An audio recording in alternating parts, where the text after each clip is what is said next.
হযরত আয়েশা বলেন, মদিনার সরজমিনে যখন নবী পাকের ৯ খানা বিবি, আমি একা একজন অল্প বয়সী কুমারী বিবি ছিলাম। হযরত আয়েশা উনাকে ঘুমাইরা বলে গয়, উনার চেহারা বড় সুন্দর ছিলেন। সুবহানাল্লাহ, ওনার চেহারার প্রশংসা আমি কি করব। হযরত আয়েশা যখন মৃদু হাসতেন, গালগুলো ফুলে যেত, আপেলের চাইতেও পরিষ্কার ছিল, লাল ছিল। নবী আয়েশার দিকে তাকিয়ে তাকিয়ে হাসতেন। হযরতে আয়েশা নবী পাকের এমন ভাবে খিদমত করেছিলেন ব্রাদার, অল্প বয়সী মেয়ে।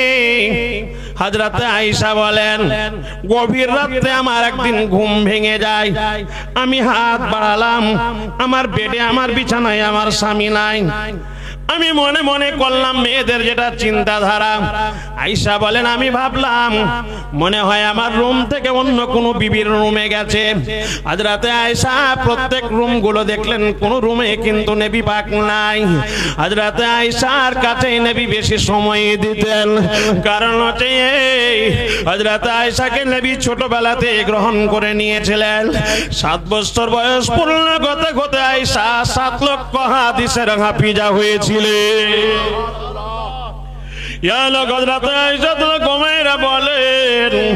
আমি যখন কোন রুমে দেখতে পেলাম না, আমার বেড বিছানাও খালি দেখতে পেলাম। হযরত আয়েশা বলেন, আমি দূরের দিকে দৃষ্টিপাত করলাম, জান্নাতুল রিয়াজার দিকে দেখলাম, ওই গেটের দিকে দেখলাম নবী আমার দাঁড়িয়ে আছেন, আমার মাতার তার স্বামী দাঁড়িয়ে আছেন।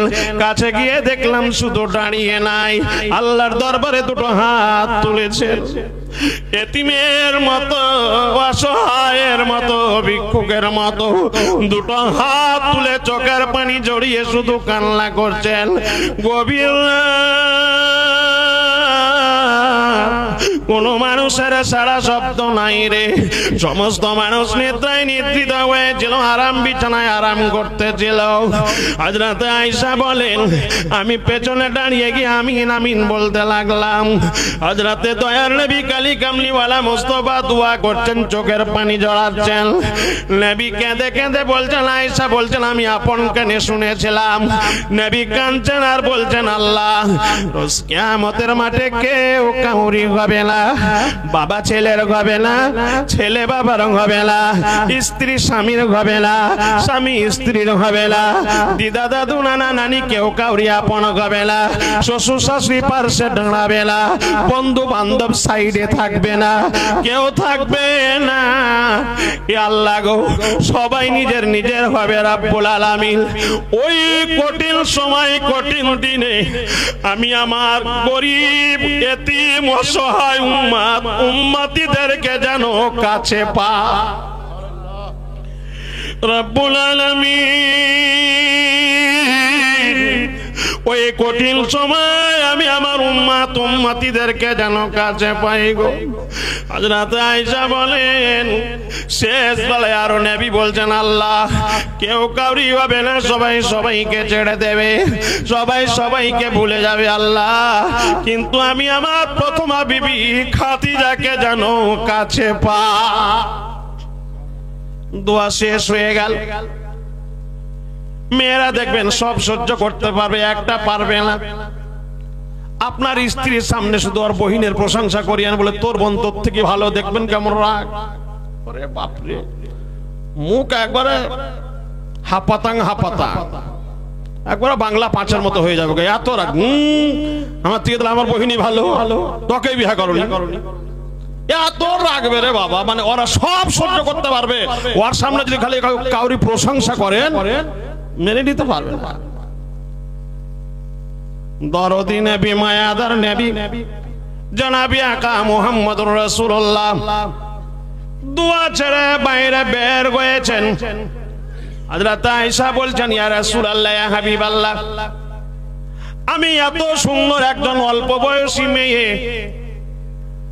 আমাকে দেখে কি আপনার মন ভরে না নবী গো? ওই বুড়ি মেয়েটাকে বলতে পারেন না যে মেয়েটার বয়স ছিল 40, আপনার বয়স ছিল 25। হযরতে আয়েশা বলেন, যেমনই কথাখানা বললাম নবীর চেহারা মলিন হয়ে গেল, লাল হয়ে গেল। নবী মাথাখানা নিচু করে নিয়ে বলছেন, আয়েশা আজকে তোমরা 9খানা বিবি আমার সাথে আছো রে, আজকে সুদিনের তোমরা সঙ্গী, আজকে আনন্দ দিনের সঙ্গী। আমার আয়েশা সেই দিনের বিবি ছিল যেই দিন মক্কার সরজমিনে মুহাম্মাদের পায়ের নিচে মাটি ছিল না, যেই দিন মুহাম্মাদকে ইতিম বলে কেউ সাহায্য করেনি, আশ্রয় দেয়নি রে, সেই দিন আয়েশা আমাকে সিনায় জড়ে ধরেছিল, সিংহাসন দান করেছিল। আয়েশা আজকে যা বললে দ্বিতীয় দিন বলবে না। ছেলেদেরকে বলবো, কোরআনের আইন ও বিধান, একসঙ্গে তুমি 4খানা বিবি রাখতে পারো, একসঙ্গে তুমি 4খানা মেয়েকে রাখতে পারো, কিন্তু এটা ভাববে না প্রথম বিবির বয়স 40, দ্বিতীয় বিবির বয়স 20 বছরকার মেয়েকে নিয়ে তুমি বহরমপুরে থাকবে, লালবাগে 3তলা বিল্ডিং বানাবে, আর 40 বছরের মেয়েটাকে গ্রামে রাখবে। আল্লাহ পাক সহ্য করবে না। ইহকালে পরকালে প্রত্যেকটা জায়গায় তোমাকে কষ্ট ভোগ করতে হবে। তোমাকে নিষেধ করা হয়নি 2টো বিয়ে করিও না, নিষেধ করা হয়নি 3টে বিয়ে করিও না। তোমার প্রয়োজন আছে তুমি করতে পারো, কিন্তু এক নজরে সবাইকে দেখতে হবে। ও জননী মায়েরা, তরুণ যুবক মায়েরা রে, কেন দরদি নবী মায়াদার নবী আমার সবাইকে ভুলেছে, গুনেগার উম্মত উম্মতিকে ভুলেনি। আল্লাহর নবী জঙ্গে বদরে শামিল হয়ে গেলেন। হযরতে ওসমান গনি হযরতে রুকাইয়ার মাটির কাজ সম্পূর্ণ করলেন।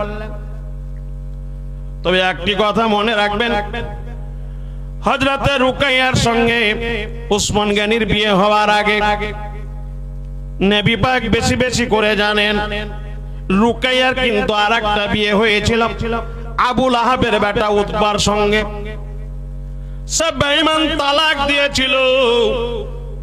আবু লাহাব বলেছিল, মুহাম্মাদের মেয়ের সঙ্গে বিয়ে দিলাম, যে মুহাম্মদ আমাদের কথা মোতাবেক চলবে, কিন্তু না, বেটা উতবারে মুহাম্মাদের মেয়েকে তালাক দিয়ে দে, মেয়ে নিয়ে বাড়িতে বসে থাকবে, মানুষদেরকে কলমার দাওয়াত দেবে না। যার লম্বা ঘটনা, রুকাইয়ার দ্বিতীয় বিয়ে হয়েছিল হযরতে ওসমান গনির সঙ্গে। যাদের মেয়ের বাবা আছে, অনেক মেয়েরা দেখা যায় স্বামীহারা হয়ে বাড়িতে আছে রে, অনেক মেয়েদেরকে বদমাশ ছেলেরা তালাক দিয়ে দিয়েছে। মেয়ের বাবাদেরকে বলবো, আপনি চিন্তা করবেন না, নবী পাকের ইতিহাস পড়বেন, আপনাকে দুঃখ লাগবে না। নবীর বেটিদেরকে যদি তালাক দিয়ে দেয় বেঈমানের দলেরা, পুরুষ মানুষ কিন্তু খুব কঠোর মানুষ হয়, মেয়েরাও কিন্তু কঠোর হয়। তবে মনে রাখবেন, অনেক মেয়েদের নরম হয় হৃদয়খানা নরম হয়, মনখানা নরম হয়, কিন্তু মেয়েরা খুব বড় বড় কাজ করতে পারে।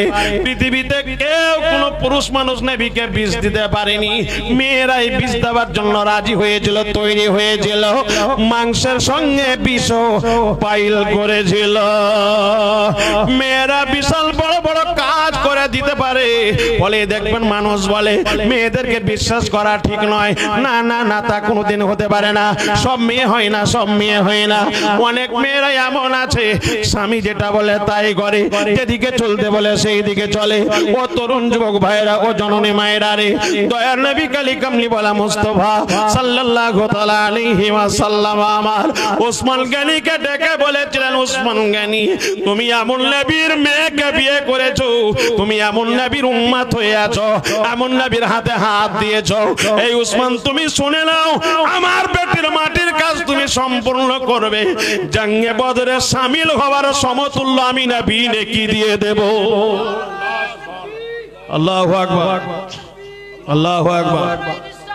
ইয়া রাসূল, ইয়া রাসূলুল্লাহ, জিন্দাবাদ, জিন্দাবাদ। ব্রাদার, দরদি নবী, মায়াদার নবী হযরতে উসমান গনিকে বললে, উসমান আমি এমন একজন ফুল পাওয়ার নবী, তুমি জঙ্গে বদরে যাবে না, তবুও আমি নবী তোমাকে জঙ্গে বদরের সমতুল্য নেকি দিয়ে দেব। বলুন সুবহানাল্লাহ।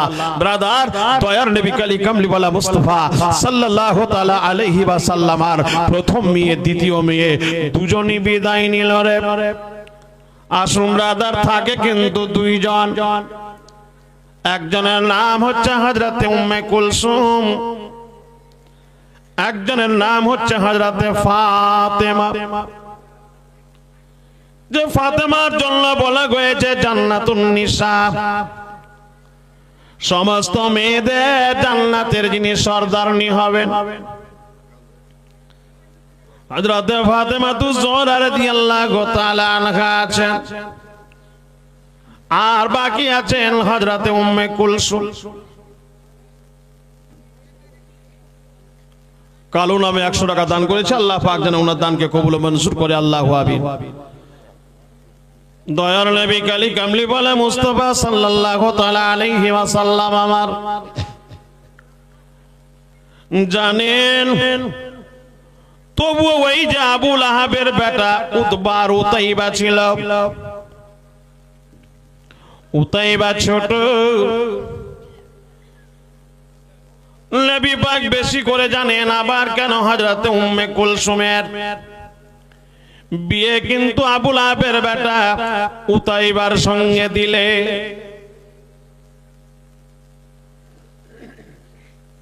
কুকুরের লেজে, কুকুরের নেঙুরে যতই আপনি ঘি দিয়ে পালিশ করেন, যতক্ষণ পালিশ করবেন ততক্ষণ সিধা থাকবে, ছেড়ে দেবেন আবার টেড়া হয়ে যাবে, তাই কি না? ছেড়ে দেবেন আবার যেমন পূর্বে ছিল ওই রকমই হয়ে যাবে। ও তরুণ যুবক ভাইরা আমার, নবী পাক বেশি করে জানেন কেন দিয়েছিলেন, কিন্তু আমাদের চিন্তাধারা হয়তো নবী পাকের চিন্তাধারা ছিল তারা এদিকে আসবে, কলমা পড়বে, কিন্তু বেঈমানের দলেরা উতাইবার সঙ্গে যখন উম্মে কুলসুমের বিয়ে দেওয়া গেল, কিছুদিন পরে আল্লাহ পাকের পবিত্র কোরআনের একটি সূরা লাহাব নাজিল হয়ে গেল। তাব্বাত ইয়াদা আবি লাহাবিন ওয়া তাব্বা মা আগনা আনহু মালুহু ওয়া মা কাসাব। বেঈমান আবু লাহাব, কি নাম? জায়মুন বাবা শিবনগর থেকে এসে 1 বস্তা সিমেন্ট দান করেছে। আল্লাহ পাক যত দানকে কবুল ও মঞ্জুর করে, আল্লাহু আমিন। কিছুদিন রাখার পরে উতাইবাকে তার বাপ আবু লাহাব ডেকে বলছে, বেটা উতাইবা রে, দেখ তোরা ভাবছি তোর শ্বশুর আমাকে ভালোবাসে, আল্লাহকে বলে কোরআনের আয়াত নাযিল করা হয়েছে, বলছে আবু লাহাবের হাত, আবু লাহাব ধ্বংস হয়ে যায়। এই যদি তোদের শ্বশুর মুহাম্মদ সাল্লাল্লাহু তাআলা আলাইহি ওয়াসাল্লাম বলে, ওর মেয়েকে কিভাবে বাড়িতে রাখতে পারি? উতবা শুধু রুকাইয়াকে তালাক দিয়েছিল ব্রাদার, কিন্তু উতাইবা নবীকে বিভিন্ন ভাষায় গালিগালাজ করেছিল। উম্মে কুলসুমের প্রতি অত্যাচার করা হয়েছিল। উম্মে কুলসুম শেষে বলেছিলেন, আমার বাবা কোনো অন্যায় করেনি, অন্যায়কারীকে কোনোদিন সাহায্য করেননি। আমি আপনাদের পরিবারে এসে কোন রকম কোনো অসুবিধা করিনি রে, কাউকে কোনোদিন মেজাজ নিয়ে কথাবার্তা বলিনি, কাউরি সঙ্গে কোন রকম কোনো কুবাক্য হয়নি, কটু কথা কাউকে বলিনি। আমাকে তালাক কেন দিয়ে দেবেন, বাড়ি থেকে কেন বিতাড়িত করবেন রে? বেঈমান আবু লাহাবের বেটা উতাইবা বলেছিল শুধু তালাক দেব না, তালাক দিয়ে বাড়ি থেকে গর্দনে হাত দিয়ে বের করে দেব। আল্লাহর নবীর বেটি চুপ থেকে তালাকের আওয়াজ শুনে নিলেন। হযরতে রুকাইয়া হযরতে উম্মে কুলসুম বাড়ি থেকে বেরিয়ে গেলেন। ব্রাদার, যাদের বেটিকে এরকম ভাবে কোন বদমাশ ছেলেরা তালাক দিয়ে দেয়, মনে রাখবেন মেয়ে যদি এরকম বদমাশ হয় তালাক দেওয়া জায়েজ, কিন্তু কিছু কিছু জিনিসের জন্য আল্লাহ পাকের আরশে মুআল্লা পর্যন্ত কেঁপে ওঠে।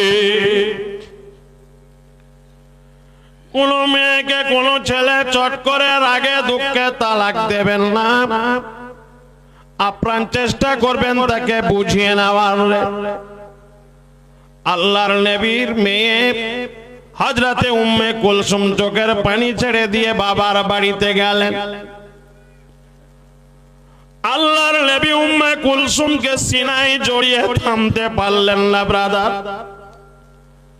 চোখের পানি জড়িয়ে আল্লাহর দরবারে কেঁদে কেঁদে বলেছিলেন, রব্বুল আলামিন, আমি পৃথিবীতে কাউরি জন্য জীবনে কোনোদিন বদদুয়া করিনি আল্লাহ, তবে আবু লাহাবের দুই ছেলের বিচার তুমি এই দুনিয়াতে করবে, তাদের মৃত্যু যেন হিংসুক জানোয়ারের মারফত দ্বারা হয়। নবী পাক শুধু কথা কানা বলেছেন। ব্রাদার, দেখবেন অনেক মানুষ বলে ছেলে যদি কোনো অঘটন ঘটে মায়ে জানতে পারে, বাবাতে জানতে পারে, রে বুঝতে পারে, মা নিষেধ করে বাবা আর তোকে বোম্বাই যেতে দেব না, আর তোকে চেন্নাই যেতে দেব না, খেয়ে না খেয়ে মা বেটা এরা তো দিন কাটাবো, মায়ের নসিহত করে অনেক কিছু। ব্রাদার, আসুন ভাইরা আমার, দয়ার নবী কালী কামলি বলা মুস্তাফা দোয়া করেছে। বেঈমান আবু লাহাব উতবা উতাইবাকে ডেকে বলছে, বেটারা আমরা যেভাবে মুহাম্মাদের প্রতি অত্যাচার করলাম, অন্যায় ব্যবহার করলাম, আমি তাদের ক্ষতি করলাম, ও বেটা উতবা উতাইবা, যদি মুহাম্মদ কিছু বলে দেয় রে, মানুষরা পাগলার মতো দৌড়ে এসে তোকে মারবে। ফলে বেটা শুনে নাও, তোমাদেরকে মক্কা শহরে আর রাখবো না, এই জায়গাতে রাখবো না। বেটা শুনে নাও, শুনে নাও, তোমাদেরকে কাফেলাদের সঙ্গী করে দেব, কাফেলাদের সঙ্গে বিভিন্ন রাষ্ট্রে তোমরা ব্যবসায় বেরিয়ে যাবে, শাম সিরিয়াতে চলে যাবে, মুহাম্মদ দেখতেও পাবে না, কিছু বলবে না। সে রাত্রে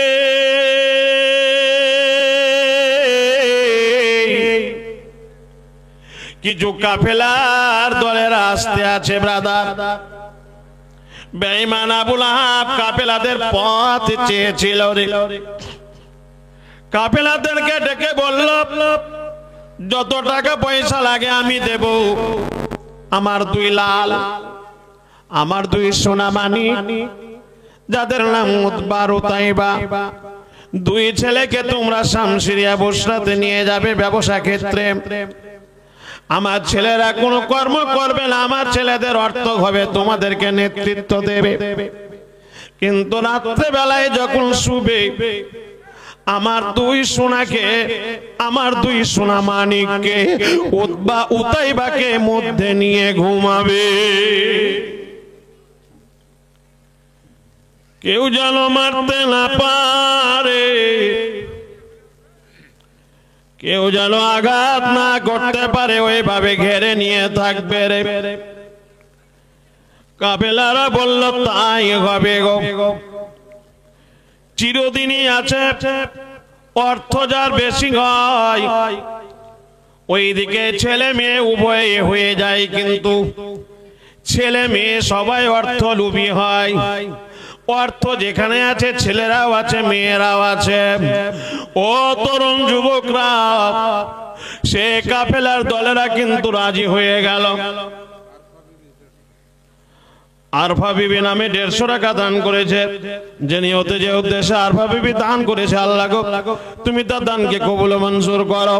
ভাইরা আমার আসুন, অর্থের কারণে কাফেলার দলেরা রাজি হয়ে গেল। উতবা উতাইবাকে তাদের সঙ্গী করে দিল, চলতে লাগলো ব্রাদার। যেতে যেতে গভীর রাত, পাহাড়ের উপরে শুধু হয়ে গেছে বিশাল এক ভয়ানক পাহাড়। কাফেলার দলেরা বলল, চলুন পাহাড়ের ওই পারে একটু বিশ্রাম নিতে হবে, ওখানে কিছু খাবার খেয়ে শেষ রাত্রে বিশ্রাম নিয়ে আবার বেরিয়ে পড়ব। আবু লাহাবের 2 বেটা উতবা উতাইবা বলল, তবে ঠিক আছে চলো পাহাড়ের ওই পারে চলে যায়। পাহাড়ের ওই পারে চলে যাওয়ার পরে ব্রাদার তাম্বু গাড়ার পরে সবাই শুয়ে গেল খাওয়া দাওয়া করে। উতবা উতাইবাকে মিডিলে নিল, মধ্যস্থলে তাকে নিয়ে নিয়েছে, চারিদিকে ঘেরে আছে। নারে তাকবীর, নারে সালাত। আফরোজা বিবি 500 টাকার দাতা, জানিওতে যে উদ্দেশ্যে আফরোজা বিবি দান করেছে, আল্লাহ পাক যেন তো দানকে কবুল ও মঞ্জুর করে, আল্লাহু আমিন। মায়েরা ছেলেরা যে যতটুকু পারবেন আপনারা দিতেই থাকেন, আমি বলবো। আসুন ব্রাদার, উতবা উতাইবাকে মিডিলে নিয়ে নিল। কাফেলার দলেরা চারিদিকে ঘেরে নিয়েছে, রাত্রে বেলায় শুয়ে আছে রে। অনেক পশু আছে দিনের বেলায় শিকার করে না, তার মধ্যে একটি পশু যার নাম হচ্ছে বাঘ। বাঘ কোনদিন দিনের বেলায় শিকার করে না, রাত্রে বেলায় শিকার করার জন্য তারা বেরিয়ে যায় জঙ্গলের ভিতর থেকে। 2টো বাঘ কিন্তু শিকারের উদ্দেশ্যে তারা বেরিয়ে গেছে। দেখিনি, শুনেছি, কিতাবে পড়েছি। বাঘ মাটিকে সরিয়ে নাক পর্যন্ত মুখটা যখন ভিতরে করে দেয়, 2-4-5 কিলোমিটার দূরে মানুষ যদি থাকতে পারে, এখানকার মাটির সঙ্গে বলতে পারে। আল্লাহর দেওয়া শক্তি, আল্লাহ তাদেরকে শক্তি দিয়েছে। বাঘ জানতে পারে, বুঝতে পারে 2 কিলোমিটার দূরে মানুষরা আছে রে, তাকে শিকার করব। তার জন্য মানুষ বলে বাঘের দেখার সাপের লেখা, বলে না? বাঘের সঙ্গে মানে দেখা হলে তার মৌত হবে, এটা মানুষের কথা। আমি বলছি না যে বাঘের সঙ্গে দেখা হলে তার মৌত হবে, এটা কোনো কথা নয়। মানুষ বাঘকে মেরে দিতে পারে। সাপের লেখা মানে সাপ পিছনেও থাকতে পারে, যদি লেখা না থাকে মৌত তো মৌত হবে না, তাই কি না? হবে হবে না। অনেক ঘটনা শোনা যায়, মশারির ভিতরে সাপ ঢুকেছিল। গত 1.5 থেকে 2 মাস আগের কথা বলছি। আমার পার্শ্বে বাড়ি, অল্প বয়সী মেয়ে, খুব বেশি হলে 14 থেকে 15 বছর, এতটুকু একটি খরিসের বাচ্চা। ওর নানির চোখে পড়ে যায় সাপটা আছে, মারতে গিয়ে হারিয়ে যায়। কিন্তু ওই মেয়েটা 14 থেকে 15 বছরের মেয়েটা, এত ওজন,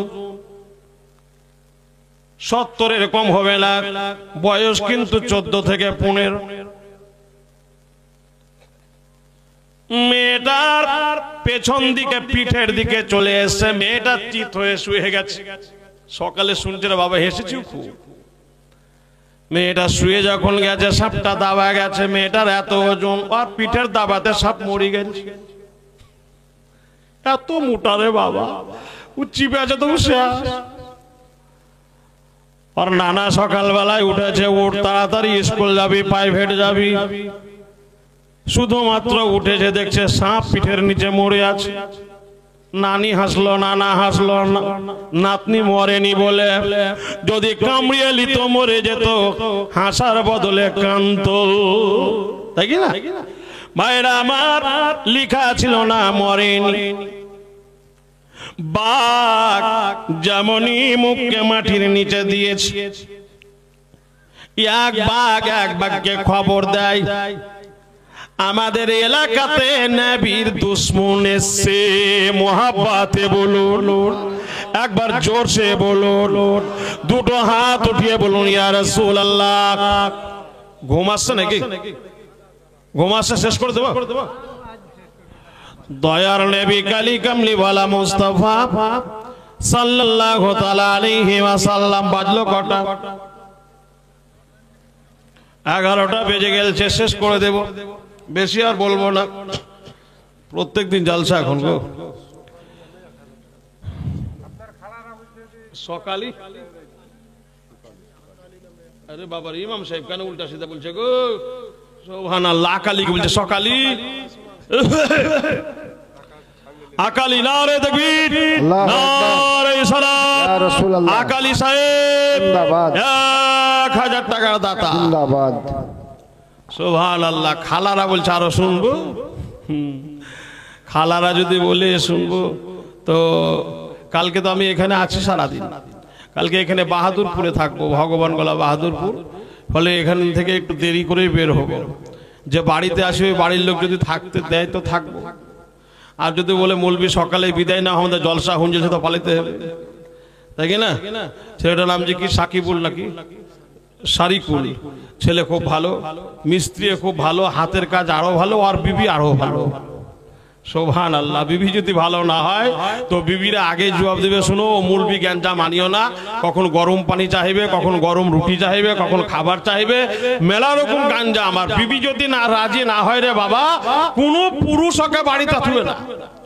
যত রকমের বাবু বিবির কাছে সব কাবু, বুঝতে পারছে কি না? ও বাহিরে বাবু, কিন্তু ভিতরে বাড়িতে এসে বিবির কাছে কাবু। কোনো উপায় নাই। এটা ইমাম সাহেব বলছে। ভাইরা আমার, যাই হোক কালকে একটু দেরি করে বের হবো। এই পার্শ্ববর্তী গ্রাম মুফতি জুবাইর হোসেন সাহেবের গ্রামে থাকবো। ভাইরা আমার আসুন, যেটা বলতে চাইছিলাম, এক বাঘকে বলে আমাদের এলাকাতে নবীর দুশমন এসছে। বাঘে জানতে পেরেছে নবীর দুশমনকে। মোহাব্বতে বলুন সুবহানাল্লাহ, সুবহানাল্লাহ, সুবহানাল্লাহ। জানতে পারার কারণ হচ্ছে নবী দোয়া করেছে, আল্লাহ জানিয়ে দিচ্ছে পশুদেরকে, তোদের এলাকাতে আমার হাবিবের দুশমন গেছে রে, আমার হাবিবের দুশমন আমি তোদের দ্বারাতেই মেরে ফেলবো। এক বাঘকে বলে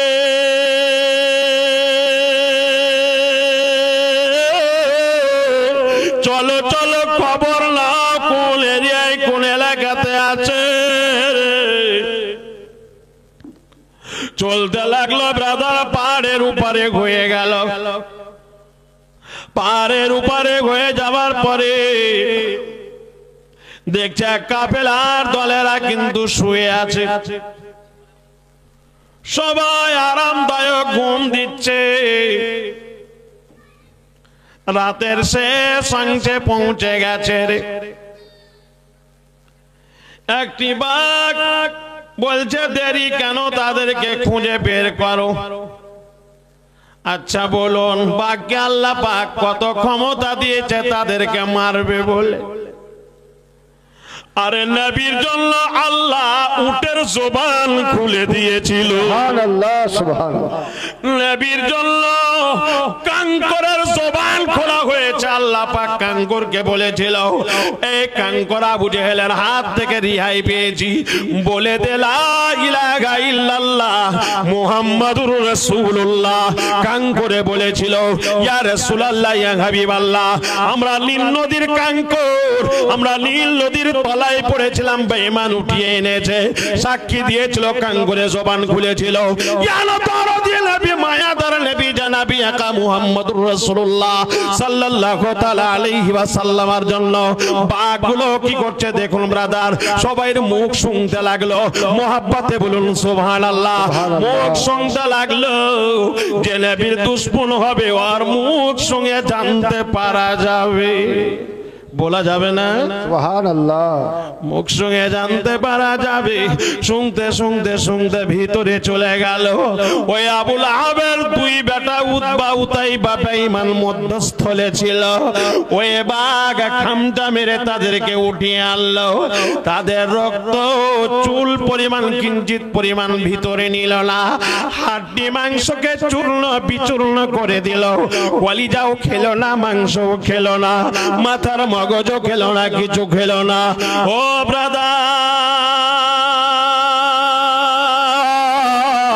তাদেরকে চিরতরের মতো জাহান্নামী করে দিল ব্রাদার। বাঘকে জিজ্ঞেস করেন, গায় তোমরা তাদেরকে মেরে দিলে বটে, তাদের মাংসগুলো কেন ভোগ করলে না, তাদের কলিজাগুলো কেন খেলে না, তাদের রক্তগুলো কেন শোষণ করলে না?